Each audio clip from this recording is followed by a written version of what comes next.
welcome to my channel. My name's Angela and this is Seven Thread Tales. I thought I'd just do another Friday sews today, a little bit of a catch up. I know I haven't been doing my 1 week Me Mades, which I have done now for a couple of years. I've had 2 months of not doing it. I didn't do it in March and I'm not doing it in April. And I'm quite glad to have had that break because we've had such a long and extended time of really foul weather. I just felt like I was bringing out the same old things over and over and over again, and I wanted to be all, you know, oh, look at what I've got on, woo, this is lovely, and it's like, oh, I'm just the same thing again. So I'm glad I've had a bit of a break, but I'm revved up to start again in May because, can you tell, it is sunny today. In fact, so much so I thought it'd be great today, it'll be lovely lighting to do a video, but I'm almost a bit like that, it's a bit too bright. So anyway, so I've had a good week this week. Based on last week's video, I'll just sort of catch up with where I am. I talked about the fact that I was going to possibly be doing a bit of tidying of my sewing room and decluttering.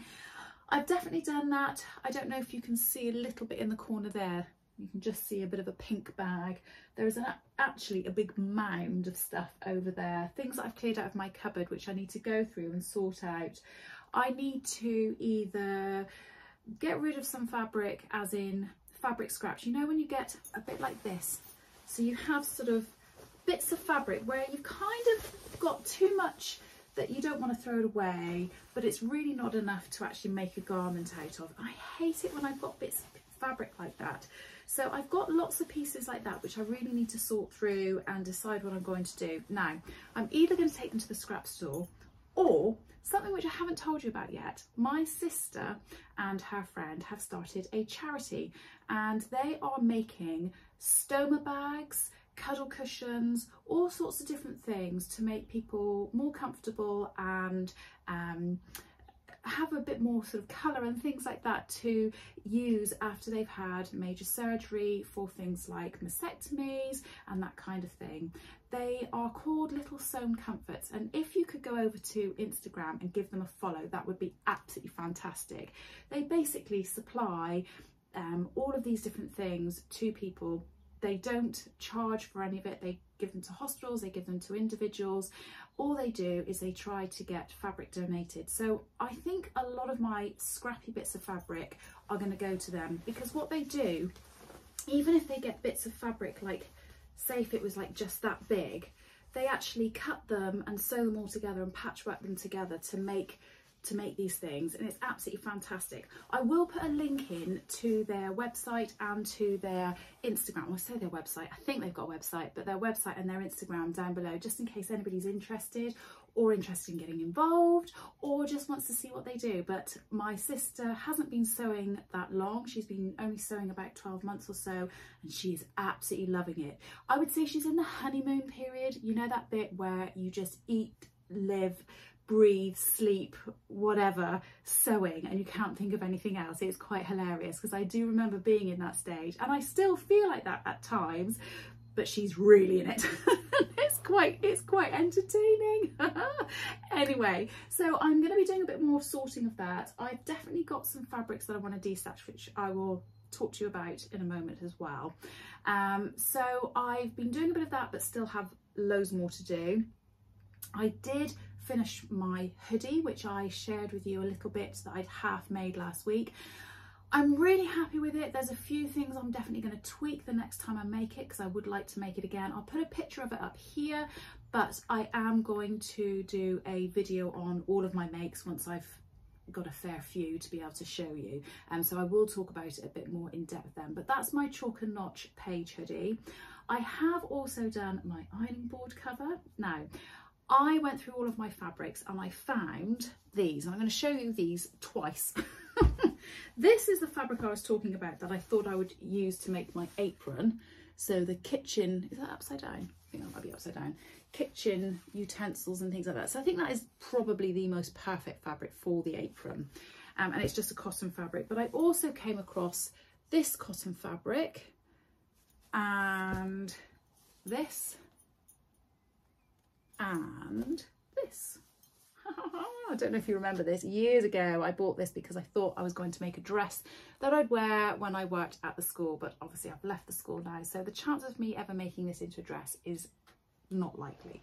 So I am now thinking, so I was choosing between all of those fabrics to make the ironing board cover, but then I came across this fabric and I had, which I showed you a moment ago, I had a little bit of it left, but I didn't think I was ever going to really make anything with it. Now, it's probably not the thickest fabric to have made an ironing board cover with, but I used it just really more of an experiment, and I've done it. I'm really pleased with it. I've recorded the whole video. I'm hoping to edit it either later today or tomorrow, and I will get that out there as a sewing tutorial, but that's the fabric that I use for that. So that's all that I've done sewing wise this week. But next up is going to be the apron. So I've shown you those fabrics. Let me show you them again. So you've got the dinosaurs, the circles, the, don't know what you call that, dots, and then the kitcheny fabric. So I do think that's the most appropriate one, but I do also quite like these two because I think those two would be quite nice. I love the dinosaur fabric, but I don't think I'm going to make an apron out of that, and I have got quite a bit of this, so I think this would be a really nice piece to sell. I think I don't know how much I've got, but I think I might have about 2 meters of it, so I just think it would be the right thing to sell that as one whole piece, and somebody else can make something that they love out of it, or something for one of their children or something like that. Anyway, so I'm going to be doing the apron, and I'm either going to take an apron that I've already got and copy it. Now, a few people did suggest patterns, which I think is fabulous, and thank you so much. If you want to have a look at any of those pattern suggestions, please do look at the last video that I did. I'll put a link in here and look at the comments, because there are a few in there which are great. However, I'm not going to buy or download and pay for printing of a pattern when I've already got something. And I did remember I had this book. Now, this was gifted to me, or I won it, should I say, in a competition a couple of years ago. It's the Sewing with African Wax Print Fabric by Adaku Parker. Now, she is an absolute wonderful lady, really, really lovely.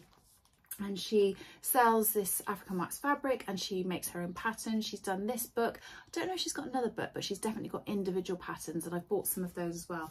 Haven't made them, but they do look lovely. But in this book there is an apron pattern, and it looks like a really nice apron. It looks like it goes all the way around to the back, so it'll give you good protection while you're cooking. So I think I might just use that pattern. But if you don't have this book, or you don't have a pattern, there are loads of free ones out there online, so do go and have a little look. Just put in free apron sewing pattern, or take an apron that you've already got, trace around it, add a few centimeters for seam allowance, and sew it together. Oh, and what I do like about this one, shut the book now, what I do like about this one is the straps and everything. Can't find it. The straps are all made out of the fabric. They're not made out of webbing, or you don't use webbing, so that's brilliant. But equally, I guess if you wanted to, you could use webbing too, but I just think that's great that you can just use one piece of fabric. So I think for me, my choice is going to be between these two. What do you think? I'm not sure. I do think that's the most appropriate, isn't it? I'm going to have to go with that. It would be silly not to do that. Okay, so that's the apron. Now, what else have I got on my list? Right, okay, so I have shown you this dress many times. This is Amy's dress, shirt dress, and I am going to finish this today. All I have left to do is to sew the buttons and buttonholes, and I know I've shown you that several times, so I'm sorry if it's repeating myself lots. I did eventually go and get the buttons. I managed to get them from the shop that I originally bought them from. They don't stock them anymore, but they bought in a set for me, but because I was the only one that wanted them, a bit annoyed about this, I had to buy 5 packets, so I've got way more than I need now, but at least I've got them. And thank you so much to everybody that made suggestions. It was because of somebody's suggestion about looking at the wholesaler for these that I ended up finding out where to get them and who stocked them, so that was brilliant. So I've got that to do. I'm going to try and finish that today because Amy and Ellen are both going back to university tomorrow. So it's been a couple of weeks of having them home, which has been really lovely, but yeah, they are going back to uni tomorrow, and it would be nice if she could go back with that dress, so that would be really great.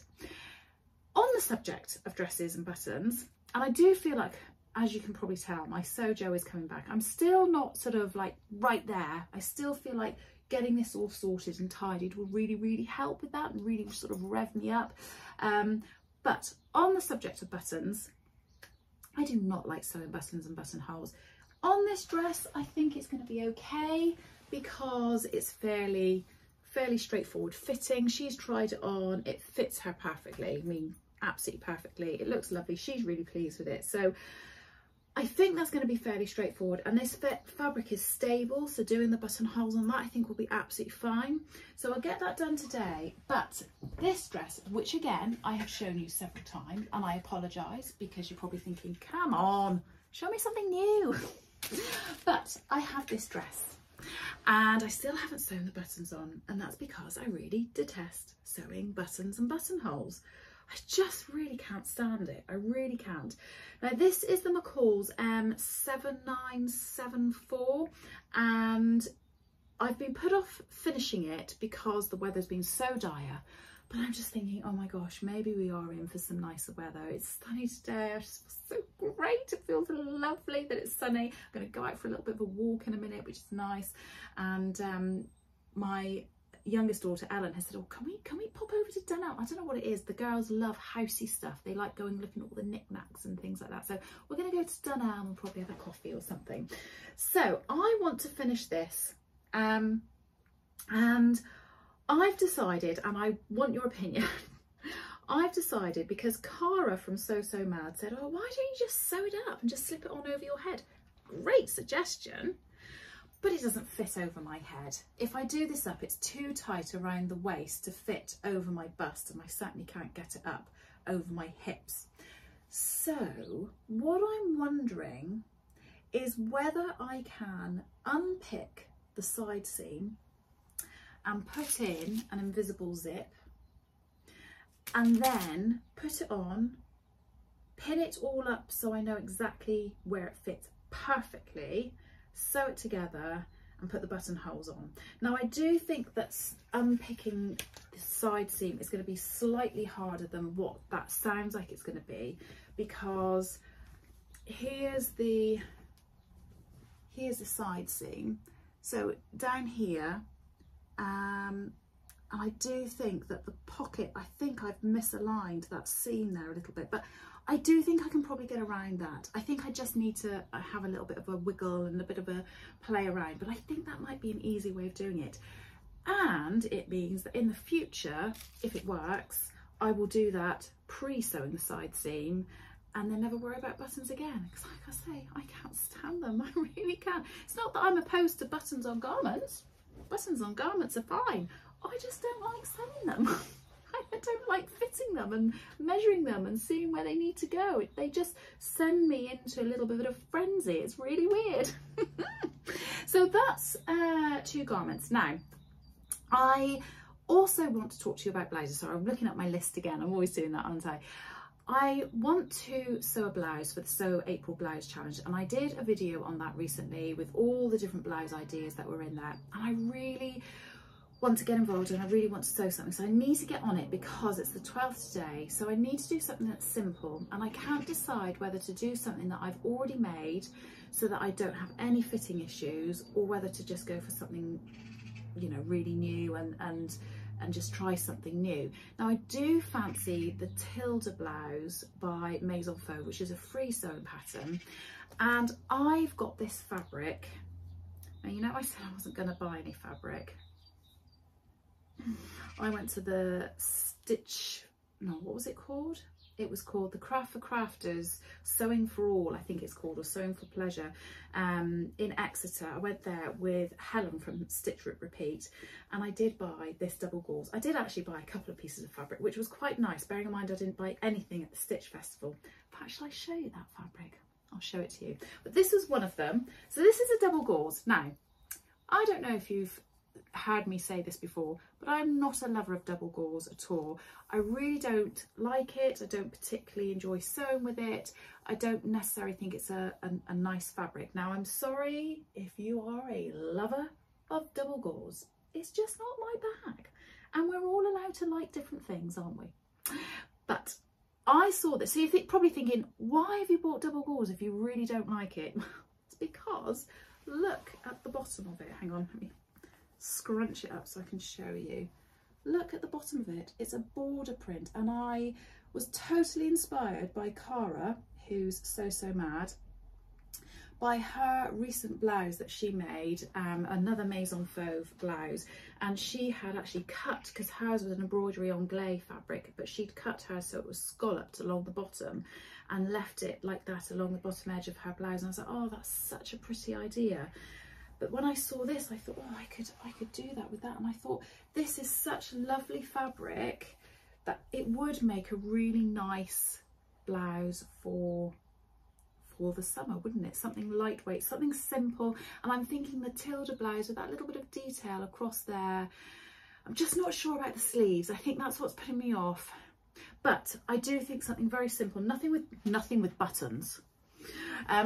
But I'm thinking something really simple, but with that as the detail across the bottom would be beautiful. And even maybe using that as a bit of a detail over the sleeve as well. That might be quite nice. So I do need to get a bit of a wriggle on with that if I'm going to do that. But shall I show you the other fabric I bought? Oh, it's me saying I'm not buying any fabric. 2 seconds. So just to say, the fabric that I just showed you, the double gauze, that was from Higgs & Higgs, which I bought at the show. So yeah, really lovely. And the detail on the, I don't know if you'd call that embroidery anglais, because it's not on cotton, it's on double gauze, but it is really pretty. It's really lovely. But yes, like I say, that's from Higgs & Higgs. I did also buy a length of fabric that was pre-cut from Bombay Fabrics, and they do lots of pre-cut fabric. They do also do stuff on the roll as well, I think.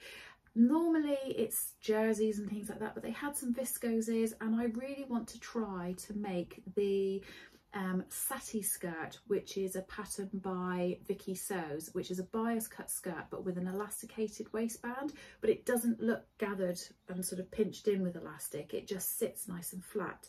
And I found this fabric, and it's a viscose fabric, really soft, really beautiful and drapey, and it was £8 for 2 meters, and I just thought that would be a really good hopefully wearable toile of that skirt. So I'm hoping to make that for the summer. Kind of getting into my long skirts, quite like it. After I did my So Frugal skirt, I got quite excited and thought, I want to make a few more now.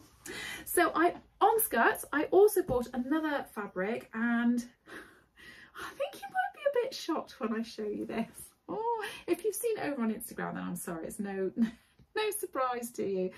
But I have bought, I'm just going to show you. I've bought a leopard print. Oh, that's not like me at all, is it? I mean, what is happening to me, honestly? Anyway, Montereau Fabrics, this is where this was from. Or Montereau Fabrics, not Montereau, Montereau Fabrics. Now, you're probably looking at this and thinking, that's not your colours, Angela. You're right. And you don't like leopard print. You're right. But I've seen a skirt on Instagram. A lady was wearing it and styled it up, and I'll try and put a picture of it in here to show you. That I've been thinking, oh, I really like that, and I quite fancy that for myself. Now, admittedly, I think the skirt that she's wearing is a bias cut skirt. This is a viscose jersey, and it's really lightweight. And I'm going to try and have a go at making that skirt with this, but I'm going to do it as the So Frugal skirt that I did, rather than doing it as a bias cut skirt, because like I say, this is a stretch fabric, so I don't think I need to go to all of that trouble of doing a bias cut skirt. I do like the idea of those types of skirts, but I haven't been able to find any fabric which I think really replicated that skirt that I'd seen online. So yeah, this is the other fabric I've got. Honestly, I'm changing. I am a changed woman. Anyway, so those are my fabric purchases. Now, where was I?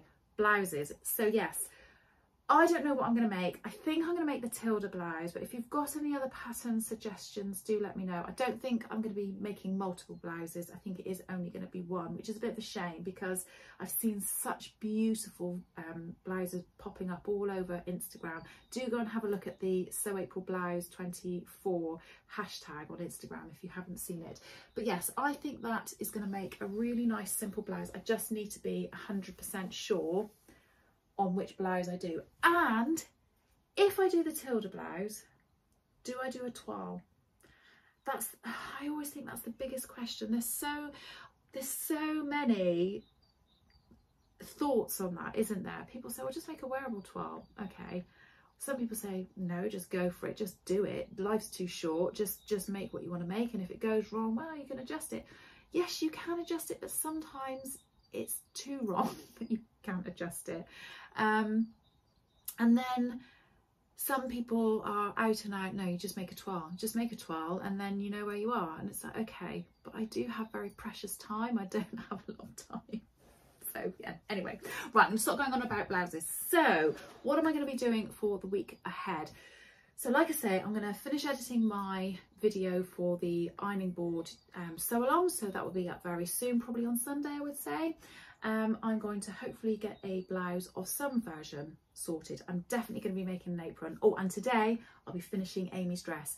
Let me know whether or not you think it's going to be possible for me to put an invisible zip in this, bearing in mind I have already sewn it all together. It's already overlocked, the stay stitching is done along the pocket and all that kind of thing. Tell me if you think it's worth me doing that, and let me know what you're up to in the world of sewing. I hope everybody is all well, and I hope you're all enjoying that there's a bit of dry weather, or I hope there is dry weather where you are. But yeah, that's it from me. So I hope you're well. Have a good week. Speak to you all soon. Bye.